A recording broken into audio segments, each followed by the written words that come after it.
Amis téléspectateurs, bonsoir et merci d'être au cœur du mystère. Nous allons explorer encore ce soir l'univers de la sorcellerie, un phénomène de société qui ne cesse de défrayer la chronique. Dans un instant, parole aux spécialistes.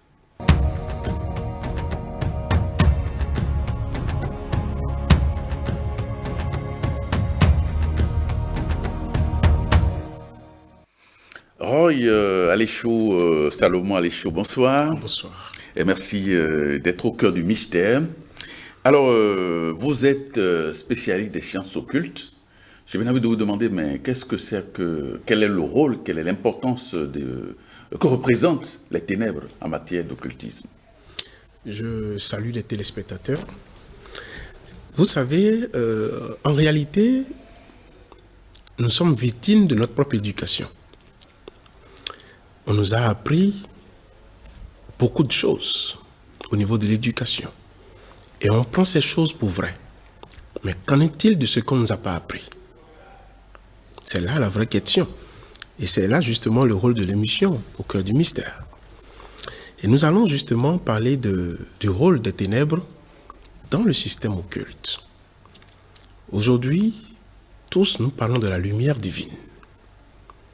Mais nous oublions quelque chose de très, très, très important.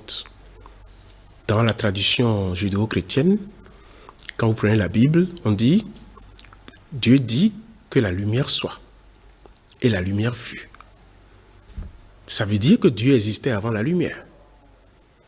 Et ça veut dire qu'il existait dans un système, dans ce vide, qui n'était pas justement éclairé, avant qu'il ne crée la lumière. Et la lumière n'est qu'une brève création. Aujourd'hui, nous sommes sur la Terre. Et ce globe qui représente la Terre est dans l'espace. Nous avons les galaxies, nous avons plein de choses. Quand vous observez les étoiles aujourd'hui, vous ne verrez que des petits points. Ce n'est que des brèves. Ce n'est que de brèves constructions dans l'univers. Mais qu'en est-il de ce vide immense qu'on n'arrive même pas à explorer? La plus grande source de lumière qui existe sur Terre, c'est le soleil. Mais quand vous prenez votre main, simplement votre main, vous pouvez cacher la lumière du soleil et créer de l'ombre derrière vous. Aujourd'hui, quand vous êtes dans la lune noire et qu'il n'y a pas du tout d'éclairage et que vous mettez votre main pour bloquer l'obscurité, vous ne pourrez pas, parce que l'obscurité sera toujours derrière vous. La seule chose omniprésente, c'est l'obscurité, ce sont les ténèbres. Toutes les religions ont enseigné l'omniprésence de Dieu. Toutes les religions sont d'accord que Dieu est présent partout. Mais ça veut dire que toutes les religions vous enseignent l'obscurité divine. Voilà ce qu'on ne vous a pas appris. Et voilà ce qu'on a caché en apprenant seulement la lumière divine, mais en oubliant justement d'apprendre l'obscurité divine, les ténèbres divines. Sans quoi, nous ne pouvons rien faire. Parce qu'en réalité, observez bien même dans la Bible, on dit, quand Dieu a créé au premier jour, on dit, il eut une nuit, il eut un jour. Il n'y a jamais de jour avant la nuit. Il eut une nuit, et après il eut un jour.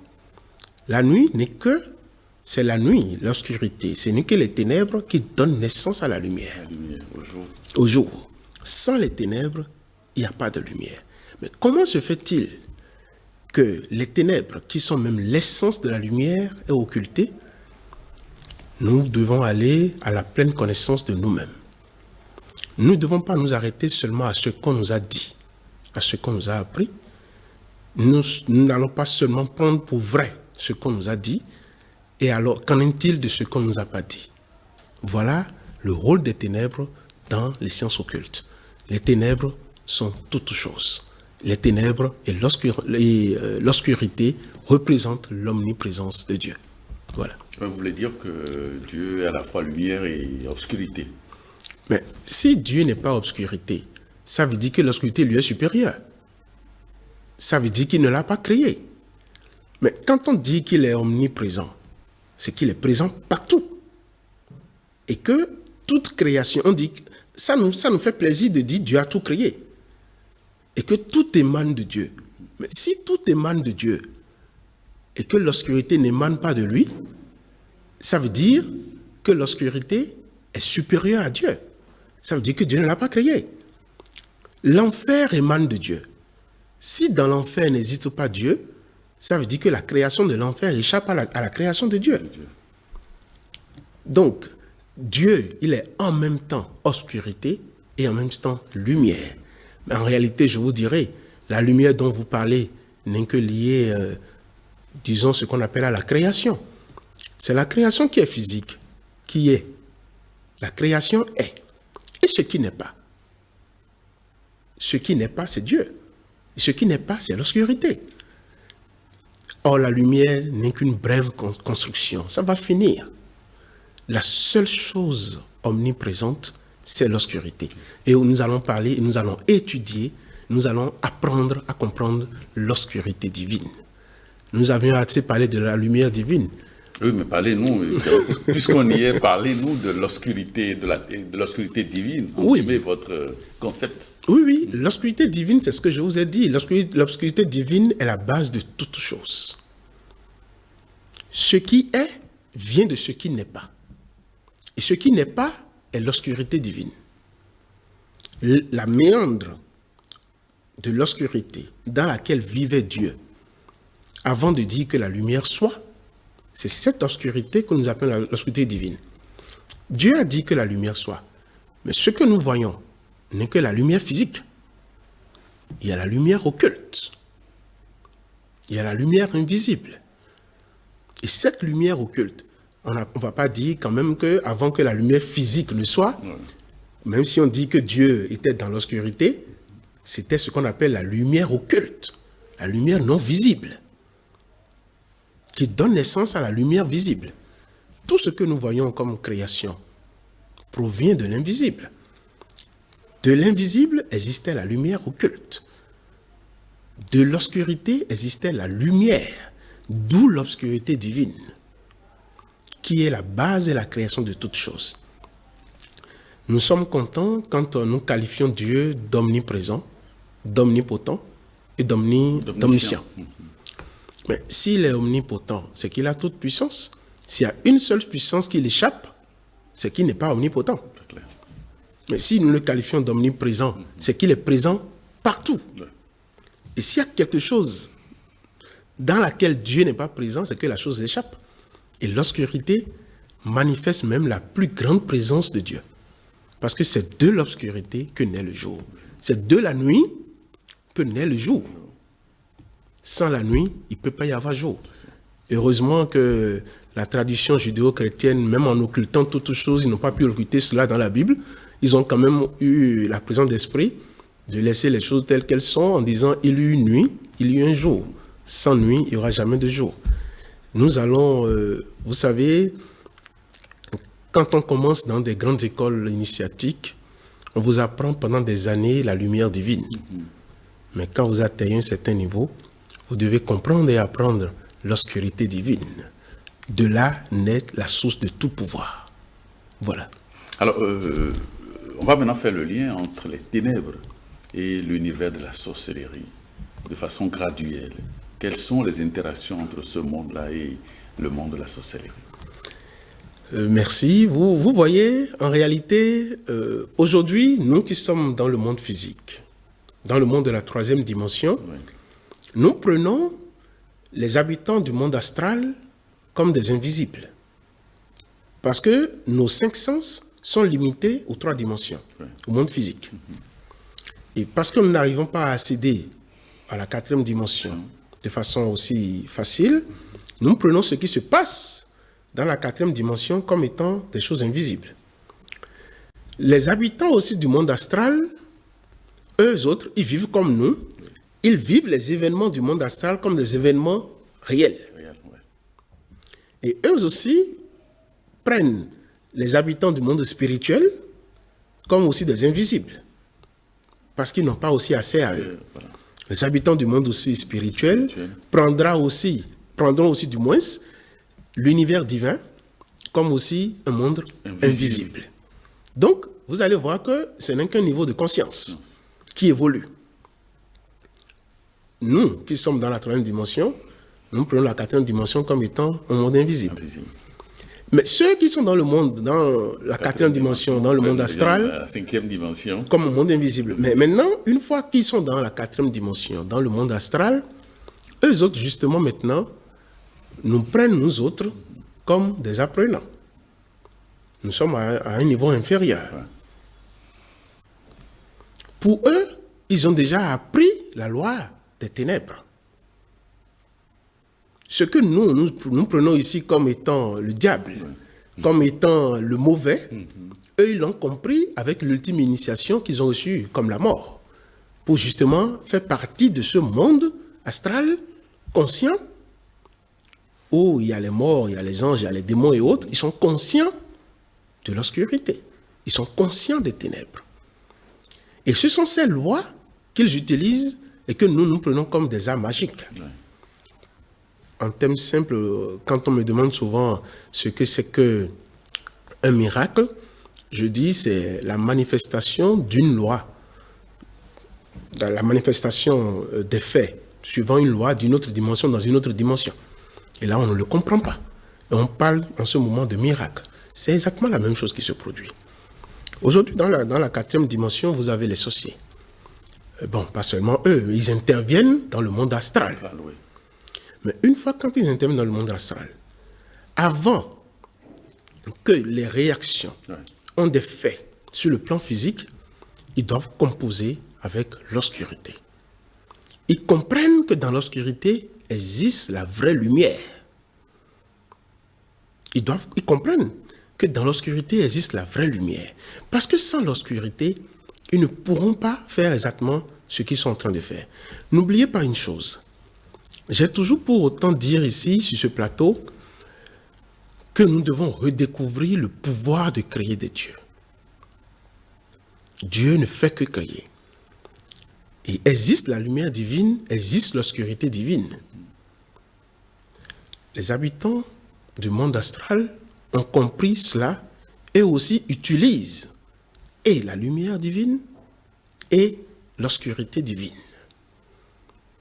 C'est seulement nous qui ne sommes pas conscients de cette obscurité divine, qui nous égarons à travers une éducation forgée pour justement nous mettre dans une forme d'illusion totale. Et pour nous, l'obscurité divine égale le diable. L'obscurité égale le diable. Mais comment pouvons-nous accéder au plan subtil si nous occultons une partie de Dieu?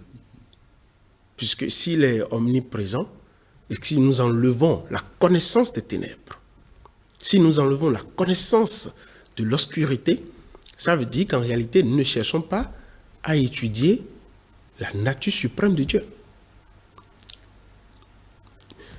Ça veut dire que nous prenons Dieu pour un monsieur babu jusqu'à terre, limité. En réalité, ce qui me fait un peu bizarre, les gens sont très contents quand on chante en disant il est l'alpha, il est l'oméga, il est le début, il est la fin. Ce que ça comporte en disant il est début, il est fin, en réalité, ils ne perçoivent pas cela. Comment peut-il être début s'il y a encore quelque chose avant lui? Et comment peut-il être fin si des choses existent sans être dans cet ensemble de moins infini à plus infini? Il y a quelque chose qui ne va pas. Donc aujourd'hui, nous allons comprendre qu'en réalité, la sorcellerie fonctionne dans cette quatrième dimension, dans le monde astral, où ils utilisent beaucoup plus l'obscurité divine, qui est la source de tout pouvoir, qui donne même naissance à la lumière que nous utilisons. J'ai expliqué aussi que la sorcellerie n'est vue que sur le mental.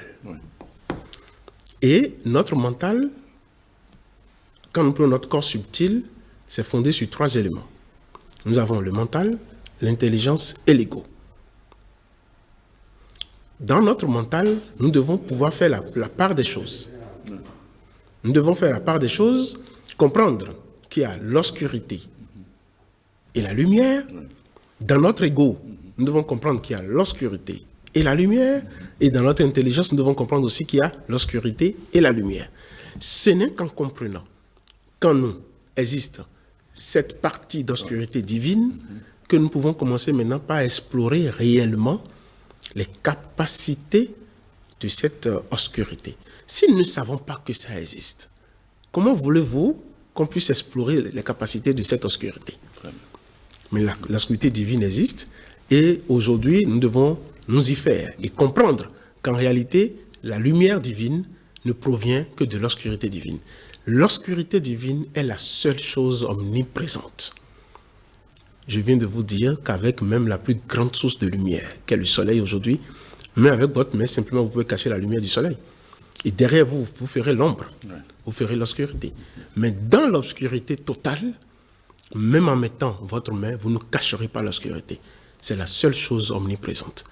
Et là, l'obscurité divine est la seule chose omniprésente. Donc, quand nous parlons de Dieu, je peux vous dire aujourd'hui, Dieu est l'obscurité, puisque c'est la seule chose omniprésente.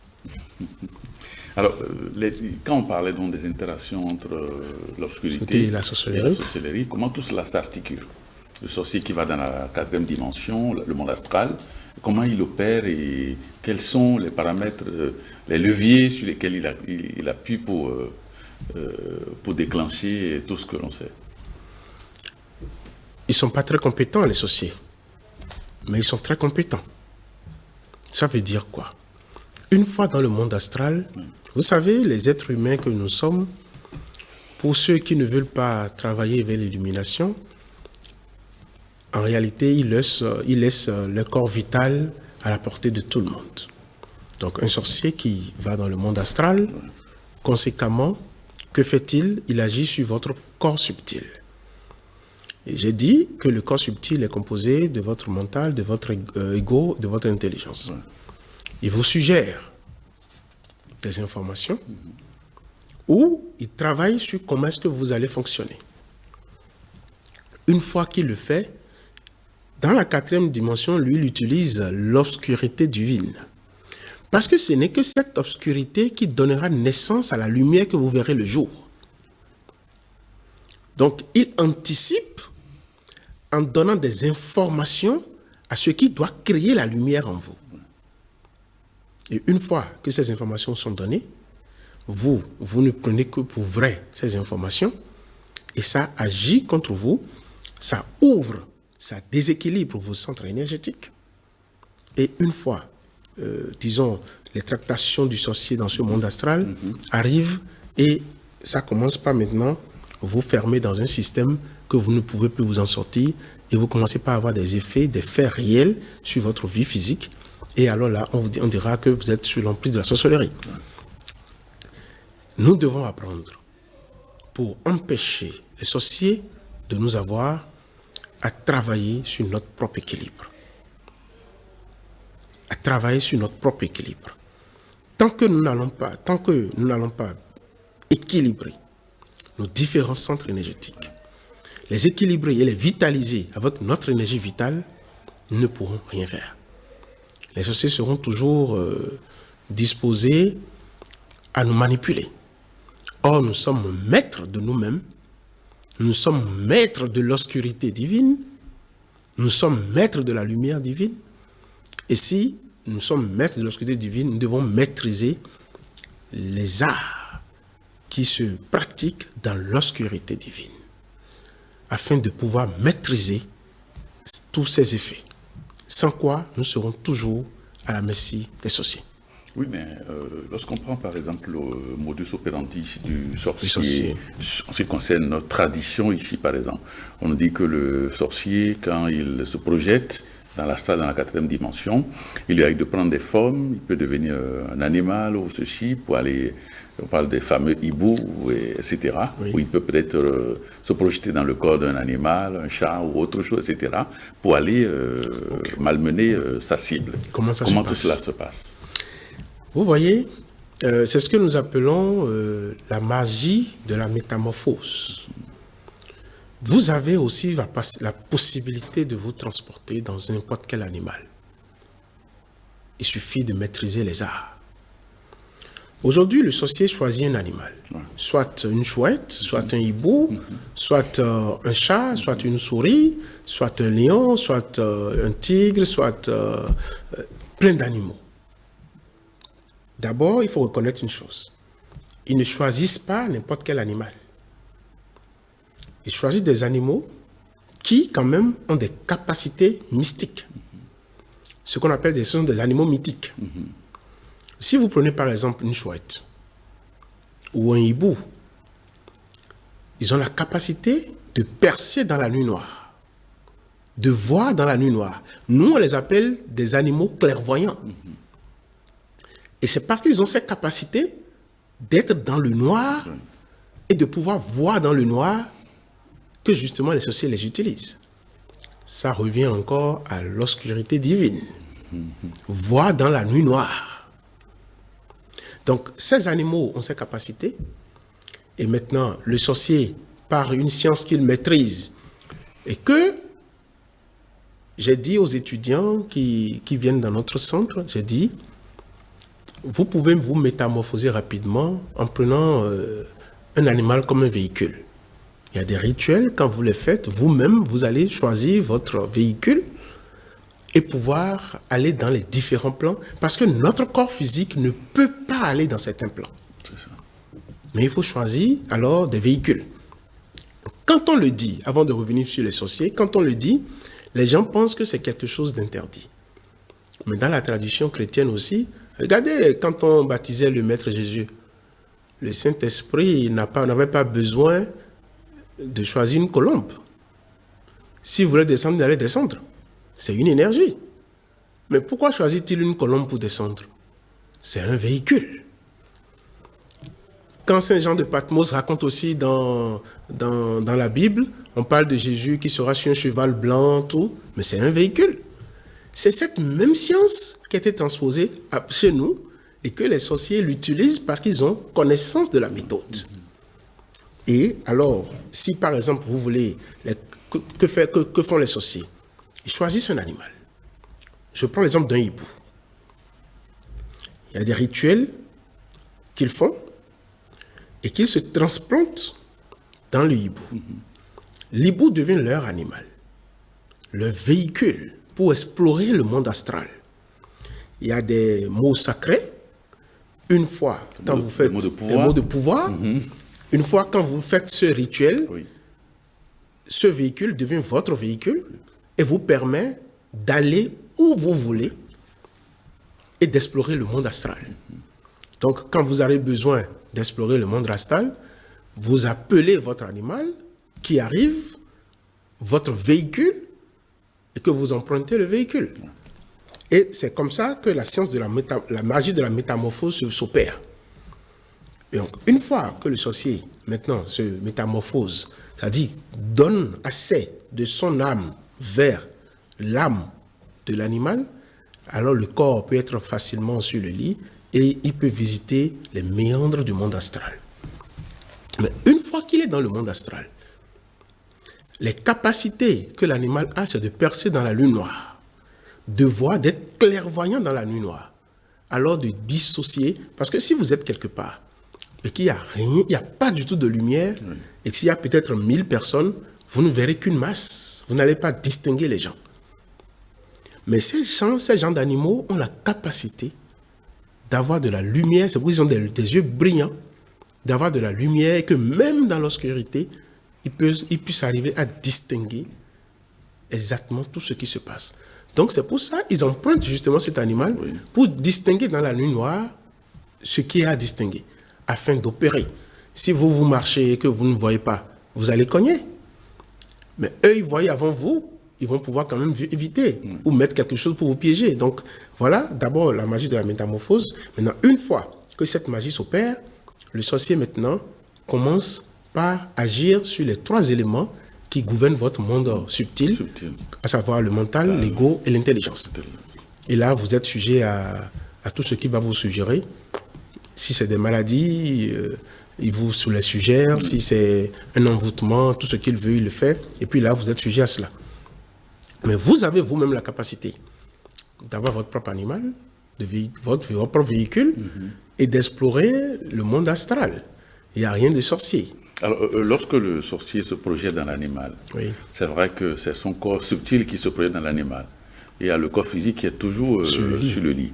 Alors, est-ce qu'on peut empêcher le corps subtil de revenir dans le corps physique s'il y a des procédés? Là, pour empêcher le sorcier de... Là, il part et puis il ne revient plus. Oui, vous savez, il y a des méthodes, hein, il y a des méthodes simples pour empêcher une telle procédure, mais ça, c'est pour des petits sorciers. Hein. Sinon, un vrai sorcier qui est chez vous à la maison, qui sort, vous ne pouvez pas vous réveiller, c'est pas possible. Non, ça, c'est pour les débutants. Ce qui se passe, ce qui se raconte souvent, où on voit que vont dire oui, la personne est partie et qu'ils sont... Non, ça, c'est pour les débutants. Si vous avez un vrai sorcier chez vous à la maison, qui doit quitter son corps, vous ne pouvez pas vous réveiller. Il vous empêche. Il vous empêche. Au moment où il fait la projection. Au moment où lui, il est dans sa projection astrale, Oui. où il travaille, vous ne pouvez pas vous réveiller. Il n'y aura rien qui puisse vous réveiller. Vous ne pouvez pas vous réveiller. Ça, c'est pour les petits sorciers. Que, voilà. Donc là, on ne parle pas de la vraie sorcellerie. Parlons de la vraie sorcellerie. Parlons de ceux qui ont une dimension. Vous ne pouvez même pas vous réveiller pour... Dans les maisons dans lesquelles il y a les vrais sorciers, il n'y a pas de voleurs. Non, il n'y a pas de voleur. Parce que le voleur viendra voler la nuit et vous allez vous réveiller en catastrophe. Mais lui, il ne va pas. Vous allez le déranger. Il vous met en paix. Pour faire son opération. C'est quand il revient que vous avez maintenant la latitude d'explorer vos capacités. À moins qu'il n'est pas un bon sorcier. S'il est un bon sorcier, vous ne pouvez pas vous réveiller. Donc parlons des vrais sorciers et avançons. Sinon, les méthodes que les gens exploitent pour dire qu'ils vont empêcher que le corps subtil ne revienne, tout, ça c'est pour les apprentis sorciers. Donc, en réalité, ce n'est pas possible. Pour un vrai sorcier, ce n'est pas possible. Parce qu'il vous met hors d'état de nuire avant de faire son opération. C'est-à-dire, dès qu'il sort... Dès qu'il sort, il a tout sous le contrôle. Il a tout sous le contrôle. Tout ce qu'il y a autour de lui, oui, l'entourage. Parce que justement, le monde astral oui. a le contrôle sur le monde physique. Absolument. Donc, si lui, il est conscient dans son monde astral, il prend la dimension sur vous. Oui. Vous ne pouvez pas. Ah non, vous ne pouvez pas. À moins que ce soit un petit sorcier. Sinon, si c'est un grand sorcier qui veut faire une belle opération, vous ne pouvez pas.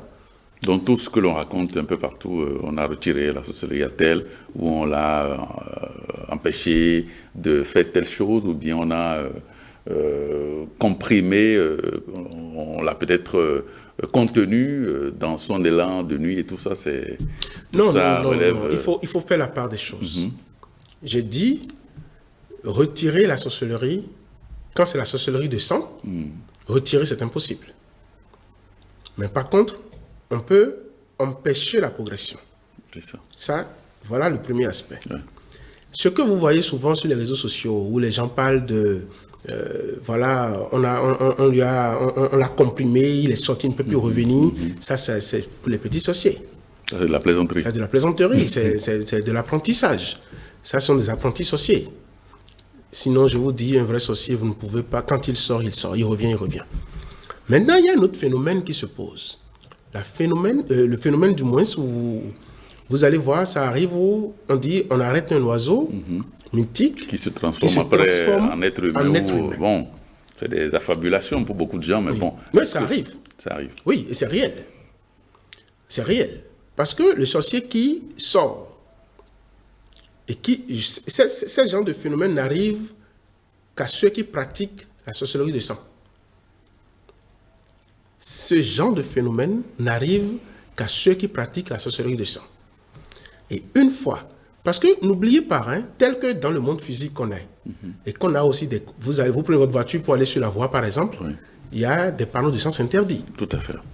Vous n'allez pas de tel côté ou pas. Maintenant, si vous rentrez, la police vous arrête et on vous enferme. C'est la même chose.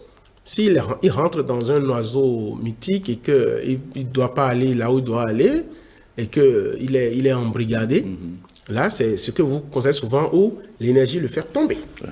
Maintenant, quand il veut tomber, il a deux choix. Soit il ramène son corps physique qui est à la maison vers l'animal, soit il laisse l'animal mourir. Mais la possibilité, la plupart du temps, pourquoi vous le voyez transformer? Parce qu'au moins quand il se transforme en homme, pour tuer un homme, c'est compliqué. C'est ça. Là, beaucoup d'autres considérations rentrent en jeu. Au moins, on peut vous taper un peu, après on vous laisse.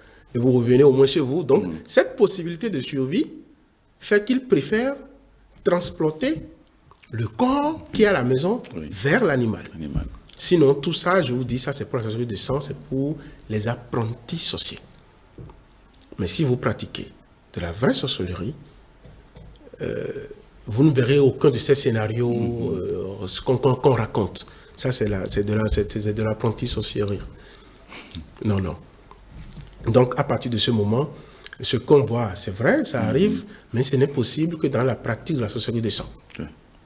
Mais si vous pratiquez de la sorcellerie lumineuse, comme j'ai pour habitude de le dire, là, vous explorez beaucoup d'autres dimensions, avec beaucoup d'autres capacités, et il est très rare de voir ces chocs psychiques se produire dans ce monde astral. Voilà. Alors, comment mettre hors d'état de nuit et de façon définitive un pratiquant de, comme vous le dites, un sorcier du sang qui veut faire du mal et tout ça? Quelles sont les précautions qu'il faut prendre pour ne pas être la victime d'un tel acte de la sorcellerie? Protéger son énergie vitale, c'est tout. Il n'y a pas autre chose. Parce que le sorcier qui veut vous atteindre doit passer par les 4 éléments.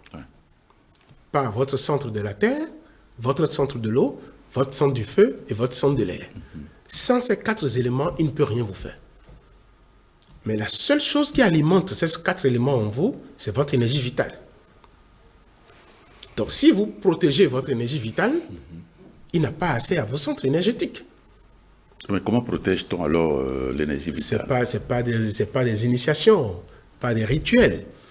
C'est pas des rituels. Je dis la dernière fois qu'il y a des méditations transcendantales. Des méditations où on vous apprend à protéger votre énergie vitale. Mais une fois que vous faites cette protection de votre énergie vitale, on n'a plus accès à votre corps psychique. Parce que c'est quand l'énergie n'est pas protégée qu'on a... Si vous avez un Wi-Fi et que vous ne mettez pas de code, tout le monde vient quand même utiliser votre Wi-Fi. Votre Wi-Fi vient se connecter à votre Wi-Fi.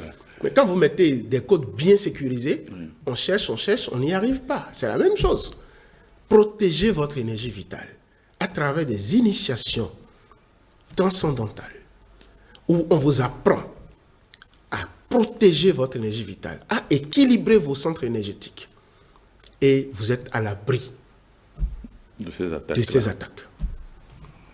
Alors, il y a aussi souvent dans l'occultisme, on fait référence aux périodes de menstruation chez les femmes et le lien que cela peut établir avec la sorcellerie. Qu'est-ce qu'il en est concrètement au plan ésotérique et occulte? Quelle interprétation on peut en faire? Les femmes, voilà un grand mot.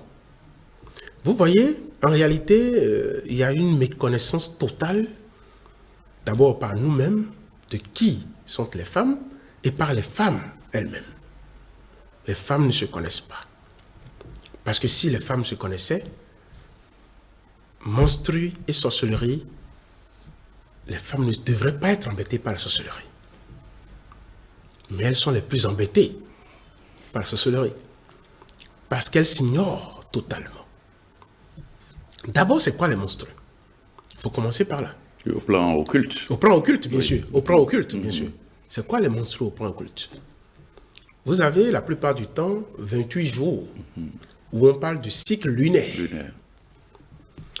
Vous avez les 4 éléments. La terre qui prend 7 jours, l'eau qui prend 7 jours, l'eau qui prend 7, et le feu qui prend 7 jours, et l'air qui prend les 7 jours. Ça vous fait les 28 jours du cycle lunaire. Très bien. Pourquoi le cycle lunaire? Parce que toutes les femmes sont conçues sur le canal gauche, qui est le canal lunaire. Et c'est ce canal gauche, qui est le canal lunaire, qui donne naissance au canal droit, qui est le canal solaire, sur lequel justement est conçu les hommes. C'est pour ça la possibilité de création n'est donnée qu'à la femme. C'est la femme qui peut faire naître un enfant. C'est pour ça que les femmes sont faites sur le canal lunaire. C'est pour ça qu'on parle du cycle des menstrues comme un cycle lunaire. Quand la femme connaît cela, La période où la femme coule le sang, qui souvent varie en 3, 4, 5, 6 jours, 7 jours, représente la période de feu. Parmi les 4 éléments, c'est la période de feu, de l'élément feu, qui fait couler le sang menstruel chez la femme. Mais il y a une chose qu'on oublie, c'est que nous avons l'énergie primordiale, que dans la tradition orientale, nous appelons la Kundalini, l'énergie serpent, qui est appelée la force vitale. Il y a cette énergie qui fait que c'est cette énergie qui s'élève, alimente nos différents centres énergétiques, les 4 premiers, et une fois que c'est alimenté, ça libère à travers le feu, le sang. Ce sang regorge de toutes les entités, de la terre, de l'eau, du feu et de l'air. Je viens de vous dire que la sorcellerie ne vous attaque que par ces éléments. Mais ce sang regorge déjà toutes les capacités de ces 4 éléments. C'est justement parce que les gens sont dans l'ignorance que justement, quand la femme est en menstru, la femme même pense elle-même qu'elle est impure. Alors que c'est faux. C'est faux. C'est faux. La vraie période de pureté de la femme, c'est quand elle est en menstru.